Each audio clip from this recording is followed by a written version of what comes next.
Fala, meus professores, meus alunos do terceiro ano do ensino médio. Hoje vamos falar de um tema muito importante aí sobre as partículas elementares. Vamos começar a falar um pouco dos quarks. Então, a aula de hoje é uma aula interativa aí. Os professores com seus alunos na escola vão fazer as atividades sobre esse tema que vamos trabalhar, sobre os quarks, beleza? Vamos ver qual que é a habilidade que a gente vai trabalhar aí com vocês. Olha, isso, já tem habilidade para vocês aí, ó. Qual vai ser a habilidade a ser desenvolvida? Então vai ser lá, ó, reconhecer os principais modelos explicativos dos fundamentos da matéria ao longo da história, dos átomos, desde a da Grécia até os quarks, beleza? Essa é a habilidade que a gente vai trabalhar, é uma habilidade do quarto bimestre aí, do terceiro ano, certinho? Então vamos lá, vamos começar a falar um pouquinho como que é essa questão dos modelos, né, explicativos. Aí a gente vai falar quais são os temas das aulas de hoje aí.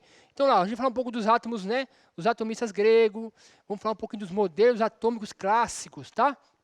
O modelo quântico do átomo, né, as partículas elementares e o que são os quarks, né? O que é um quark? Qual que é a função dos quarks no mundo atômico, no mundo das partículas? Beleza? Vamos lá, então, continuando aqui. O legal, né, é sempre ter uma indagação inicial aí com seus alunos, né, na escola. Então, essa indagação que eu coloquei aqui, ó, se os átomos são, né, praticamente aí vazios, né, quer dizer, o átomo é praticamente ali vazio, por que não podemos atravessar as paredes ou os objetos, né, no caso? Então, é uma indagação interessante, né, para o professor, ele pode até pegar essa aula aí e falar assim, ó, vamos começar a primeira indagação, então, solicita para os seus alunos pesquisarem sobre essa questão, será que o átomo é vazio mesmo? Por que o átomo é vazio? Por que os objetos não se atravessam, né? E assim por diante. Então, essa primeira indagação é uma indagação que pode até gerar até uma atividade aí com os seus alunos, certo? Então, a gente vai discutir aí, né, com o passar das aulas, como que seria essa questão dos átomos, né? Como que o átomo é questão de vazio. Então, vamos começar lá dos gregos, né? Sempre se parte um pouco da filosofia grega. Então, tem lá, ó. Começou lá no Leucipo de Mileto, né, filósofo grego aí, mais ou menos em 500 e 430 a.C. Então ele é fundador da célebre sistema atomística, né, lançou o livro chamado A Grande Ordem do Mundo, né, onde lá esse livro fala que os átomos são invisíveis e que os átomos se movimentam no vácuo. Então aí a gente tem um primeiro pensamento do que é o átomo, né, na filosofia grega. Lembra que eles são os pré-socráticos, né, os primeiros a tentar explicar o mundo através do próprio mundo, né, da natureza, do universo, né, no caso. Porque antes da filosofia grega, a gente tinha o quê? A gente tinha os mitos, né, a mitologia grega, lá os deuses gregos, né, Zeus e assim por diante, beleza? E aí vem também aí o seu discípulo, né, Demócrito de Abdera, né, também aí 460 a 370 a.C. aí. Foi discípulo e sucessor de Leucipo na escola de Abdera. Para ele, os átomos já são indivisíveis. Aí já começa a ideia de um átomo é indivisível, né? Corpos leves têm mais vazio dentro de si. O fogo é mais leve por ser mais vazio. E aí, aqui, pessoal, os gregos começam a ter que e quer explicar por que corpos são mais leves que outros, né? O fogo, porque o fogo, você acende o fogo e tem sentido, né, para cima, né, no caso. E uma pedra, você solta uma pedra ali, ele tem a questão de uma pedra se mover para baixo, né? O que tem nesse, quais são os átomos que constituem esses materiais, esses corpos? E aí ele tenta começar a explicar aqui porque os corpos mais leves caem, o mais pesado e assim por diante, beleza? E aí a questão do fogo também. Aí fala, o doce, o amargo, o quente, o frio e as cores são resultados no formato dos átomos e da disposição desses corpos. Então ele começa a explicar porque a questão do doce, do amargo, ele fala que átomos tinham uns ganchinhos, né, que fossem ganchos ali, que cada movimento que eles faziam de ganchos dava um tipo de material diferente, né? E a alma se constitui por átomos esféricos, né? Então, começa a tentar uma explicação do mundo através de uma teoria atômica, né, a teoria atômica dos gregos, certo? Isso é bacana aí. Também é interessante também os professores pegarem também essa questão dos atomistas gregos, né, os atomistas aí, e discutir com seus alunos, né? Ó, qual que é legal, como que seria essa explicação aí de tal forma grega, de tal forma, né, do Leucipo, do Demócrito na época, né, de hoje, né? mas explicaria a questão dos gregos aí, no caso. Então é bacana pegar essa parte do pensamento grego e trabalhar com os alunos também aí a questão do mundo atômico, tá? E aí a gente faz um salto enorme na história, né, no caso, e aí a gente vai falar um pouco dos modelos, começa a desenvolver, né, com o movimento da história, da ciência, o movimento da ciência, os primeiros modelos atômicos, né, no caso, os modelos atômicos clássicos. Aí vem um modelo lá do século XVIII, né, XIX, John Dalton, onde o Dalton, para tentar falar o que é o átomo, ele vem com aquela ideia que o átomo é indivisível, tá vendo aqui, ó, átomo indivisível, ele retoma a ideia dos gregos, né, do Demócrito, né, o átomo para ele é maciço e indestrutível, né? Ele é, quer dizer, como fosse esse modelo chama modelo da bola de bilhar, né? O átomo aqui parece uma bola de bilhar ali. Ele é maciço, né? Praticamente indivisível e indestrutível, tá? Esse é o primeiro modelo aí depois, né? Aí no século XVIII. E aí vem também o modelo de Thomson, né? Aí século XVIII, finalzinho do século XIX, começo do século XIX aí. O átomo é neutro, né? No caso, núcleo positivo com cargas negativas, né, no caso. E aí ele fala um pouco, ele começa a falar um pouquinho da questão das cargas, né? Aqui chama modelo de Passas, né? É o modelo de Passas aí, esse modelo atômico do Thomson, tá? E aí vem o modelo do Rutherford, certo? Tem um modelo do Rutherford que está para vocês aí, que fala aí que existe já um núcleo ali com uma carga positiva e os elétrons girando em torno desse núcleo aí. E aí fala assim, o núcleo pequeno e positivo, os elétrons orbitam, né, no núcleo atômico. Esse modelo eu chamo de modelo do sistema planetário, tá? Então, com o núcleo ali fosse o Sol e ali os elétrons girando em torno dos planetas ali, em torno do átomo ali, do núcleo do átomo. Então, o que acontece aqui, pessoal, é que começa a tentar explicar como é que é o átomo, né? O que é o átomo, assim por diante, beleza? Então, tem esses modelos atômicos, e aí vamos para o modelo, e aí o modelo de Bohr, né? O átomo de Bohr, né? Aí esse é o modelo quântico do átomo. O que acontece? Aqui você tem lá, né, o núcleo que tem prótons, né? Prótons é ali no caso do núcleo, e tem os elétrons girando em torno desse núcleo. Nesse caso aí é um átomo de hidrogênio, né? Você tem aqui um núcleo, né, um positivo e um elétron girando em torno desse átomo aqui, desse núcleo. E aqui, pessoal, o que acontece? Essas regiões aqui a gente chama de camadas, né, ou níveis de energia, tá? Aqui são os níveis de energia aqui, ó, tá vendo? Nível de energia, as órbitas são estacionárias, a quantização da energia é o modelo nuclear. Então, o que acontece? Aqui tem a primeira explicação da emissão e absorção de energia, né, de radiação pelos átomos, né? Como é que o elétron pula de energia, no caso, né? O salto chama salto quântico, né? Começa a falar um pouco do salto quântico, né? Você fornece energia para os elétrons, esses elétrons, né, absorvem energia, salto de camada, beleza? Quando eles voltam para a camada anterior, eles reemitem essa energia em forma de radiação. Essa radiação pode ser visível, né, a olho nu ou não, beleza? Então esse aqui é o modelo de Niels Bohr, né? É o modelo quântico do átomo, beleza? Certo? E aí, continuando aqui um pouquinho, e aí começa a questão das descobertas das partículas, né, no caso. Aí veio lá o Thomson, né? Em 1897 descobre o elétron, né? Rutherford, o núcleo atômico, o experimento de Rutherford, né? Descobre que lá o átomo tem um núcleo ali que tem a concentração da massa do átomo, tá? Praticamente no núcleo. Chadwick, né? Em 1932 descobre o nêutron, certo? 1930 Paulo Fermi postula a existência do neutrino. 1960 Gell-Mann, né? Zwick, né, propõe a hipótese dos quarks, que estruturam os hadrons, né? Então a gente vai ver que os prótons e os nêutrons, né, que formam o núcleo, são feitos de quarks. A gente vai ver isso também aqui na aula sobre essa questão. E aqui tem um exemplo aí quem são essas figuras aí históricas, né? Aí o Demócrito, né, o Bohr, o Rutherford, tá aí, né, no caso, o Dalton e assim por diante, tá? Os grandes cientistas aí que foi em desenvolvimento aí no sistema do modelo atômico, tá? E aí, o que seriam as partículas? O que seriam esses quarks, né? Isso é importante falar dos quarks. São partículas elementares que estruturam os hadrons, né?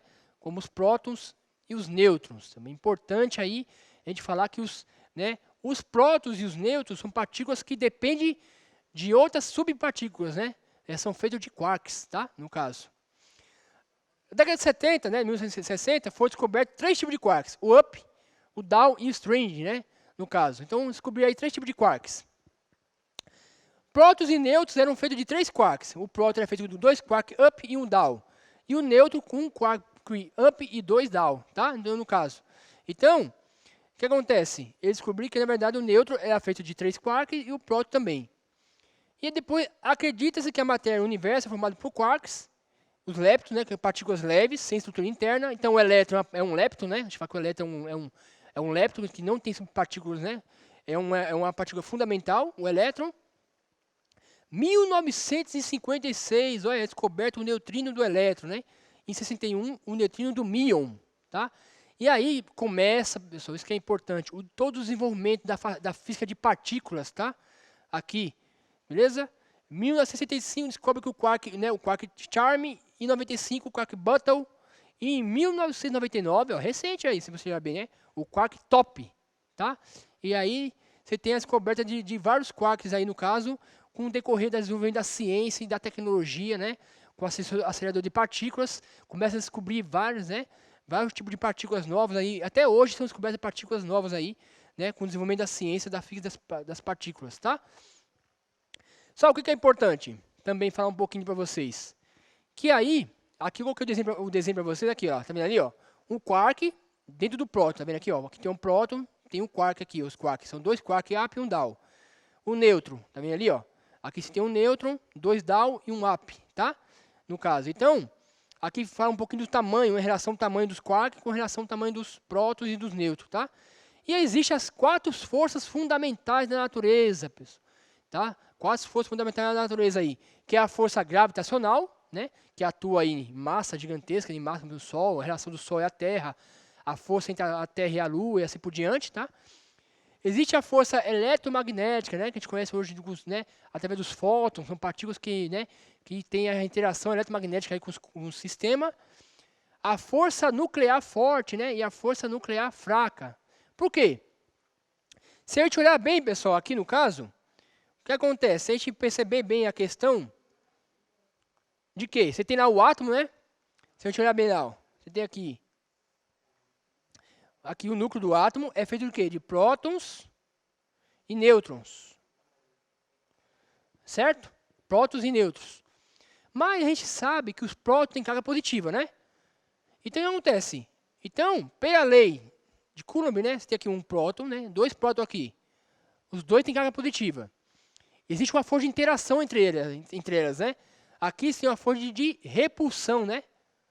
Duas com cargas iguais se repelem, né? Duas partículas com cargas iguais se repelem. Então você tem a força elétrica aqui, ó, que tem a força elétrica de repulsão, ó, tá? E a pergunta que a gente faz é o quê com os alunos? Até que é bom os professores comentar com os alunos isso. Por que será então que mantém o núcleo ali coeso? Já que os prótons estão repelindo né? Um está repelindo o outro, então teoricamente esse núcleo aqui seria o quê? Ia colapsar, né? Ia desintegrar, né? Devido a essa força de repulsão coulombiana. E isso não acontece. O núcleo lá está coeso ali né, no sistema. Tá? Lembra que a força elétrica, né? Se a gente lembra que a força elétrica depende do quê? Depende de uma constante, né? Eletrostática. E depende do quê? Das cargas elétricas e a distância ao quadrado, né? Essa é a equação aí da força elétrica aí coulombiana. Beleza? Então, surgiu uma pergunta dessa época, né, com os físicos, partículas, mas o que mantém o núcleo do átomo ali coeso, né? Se ali é feito de prótons e nêutrons. O que mantém ali a coesão do núcleo? E aí, essa pergunta pendurou durante a história, né, do desenvolvimento da ciência das partículas para descobrir o que mantém o núcleo do átomo ali coeso, o que mantém os prótons ali junto, o que mantém os quarks dentro dos prótons também, né, no caso. E aí tem essa aqui, ó. A questão é a força forte, né? A força nuclear forte. É ela que mantém ali os prótons ali, né? Junto, né? No caso. É ela que faz esse balanceamento de força, né? E a força nuclear fraca é a força que é responsável pelo decaimento radioativo, né? Também, no caso, que é esse decaimento de né, decaimento beta, alfa e assim por diante, tá? E aí o que acontece? As forças fundamentais são medidas pelas partículas mediadoras, que a gente chama de bósons, tá? Então, toda força de mediação é feita por um bóson, né, da mediação. Por exemplo, aqui, ó, a força eletromagnética, quem é o bóson responsável pela transmissão da força eletromagnética? São os fótons, beleza? A força forte também, e a força fraca também tem outras partículas que são mediadoras, né, os bósons mediadores, tá? A força gravitacional, teoricamente, seriam os gravitons, que até hoje não foram identificados, né, não foram captados, né? Mas pela teoria, deveria existir uma partícula, né, mediadora de força gravitacional, que chama de graviton, tá? No caso, beleza? Tudo isso que eu estou falando para vocês aqui tem a ver com o modelo padrão, né? Que é um modelo padrão das física de partículas que faz toda essa divisão aí dos bósons, né? Dos hadrons, dos baryons, beleza? Dos leptons, tudo está dentro da física de partículas, né? Os leptons, baryons, quarks, os hadrons, tá?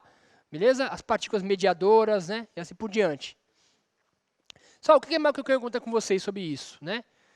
As partículas, os quarks, né? Eles são o quê? São lá compostos ali, estão aqui, existe uma força aqui, uma interação dentro dos prótons, né? E o que mantém esses unidos ali dentro do próton também chama de gluons, né? São os gluons que mantêm ali essa coesão dentro do próton, beleza? Então, o professor ele pode interagir com seus alunos perguntando primeiro, ó, existe lá o núcleo atômico, né? Que tem prótons e nêutrons, existem os elétrons girando em torno desse núcleo, no caso, beleza? Existe a interação da radiação ali com os elétrons, então o elétron absorve a radiação, né? Ele muda de camada ali, no caso, quando ele volta para a camada ali, ele pode reemitir essa radiação através de uma radiação visível ou não, isso que é importante, tá? A questão, como é que das partículas que estão na natureza, né? Quantas partículas foram descobertas hoje, né?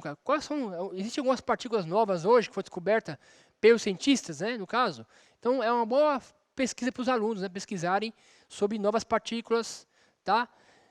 Se eu não me engano, tem questões também sobre uma nova força, tá? Uma quinta força na natureza também, tá? Isso é uma questão importante para pesquisar aí, né? Que eu já vi algumas questões de artigos de científicos falando que estão pensando aí sobre uma nova força aí, uma força nova aí, uma quinta força na natureza, tá? E aí, os quarks, não, são 6 quarks hoje, que são, né, praticamente são 6 quarks descobertos aí, praticamente são os hexaquarks, né? Aí tem partículas que têm mais quarks que outras partículas, tá? No caso. E a questão aí dos núcleos, né? Do núcleo dos nêutrons, dos prótons, dos neutrinos, né? O neutrino é uma partícula que nem, né, que não interage com a massa nenhuma. Então ele passa pela gente aqui, não tem interação nenhuma com a massa e assim por diante, tá? No caso. Eu queria falar para você também, aqui, pessoal, aqui no caso, sobre o modelo de Bohr aqui, né? A gente falou do modelo de Bohr. Aqui o átomo de hidrogênio, né? No caso. Você tem uma ideia, se o núcleo do átomo ali fosse uma bolinha de gude, né? Vamos dizer que ali, se o núcleo fosse uma bolinha de gude de 25 milímetros de diâmetro, né? O elétron estaria mais ou menos ali, girando, né? A 1.750 metros de distância do núcleo. Pra você ter uma ideia de distância, né? Do núcleo para o elétron. Então, se aqui fosse uma bolinha, o elétron estaria girando a 1.750 metros de distância do núcleo, tá? Por isso que a gente fala que o átomo é praticamente ali vazio, tá? E é praticamente vazio. Então, você tem ali a concentração da massa do átomo, a maioria aqui, ó, no núcleo. Tá? E os elétrons girando aqui em torno, né? Aqui são as camadas, né? São camadas ou níveis de energia, né? Aqui, ó, níveis de energia, que é importante, né? Falar que cada elétron ali tá num tipo de nível de energia ali específico, né? Certo? A questão, por que os elétrons não colapsam, né? Estão aqui acelerados, eles não caem dentro do núcleo, né? Também tem a questão dos níveis de energia, tá? Então é muito importante isso falar do salto, chama de salto quântico, né? Quando o elétron, né, salta de uma camada para outra, eles chamam de salto quântico. Aí começa um pouquinho o desenvolvimento aí já do modelo quântico do átomo, tá bom? Então, eu acho que essa aula ajudou um pouquinho a gente falar um pouquinho dos quarks. E aí, depois, o professor vai pedir para os seus alunos, né, fazer algumas atividades sobre as partículas, como se descobre novas partículas, as forças da natureza, né, a questão dos quarks, como que os quarks interagem ali entre eles, assim por diante, beleza? Eu espero que ajudou a aula com vocês, né, a aula sobre quarks aí, sobre a nossa questão das físicas de partículas, e aí a questão das atividades com vocês, com os alunos que estão na escola aí, sobre esse mundo das partículas, né, o mundo dos quarks, acelerador de partículas, né, o que é o LHC e assim por diante. Tá bom, pessoal? Até a próxima. Tchau, tchau e vamos que vamos!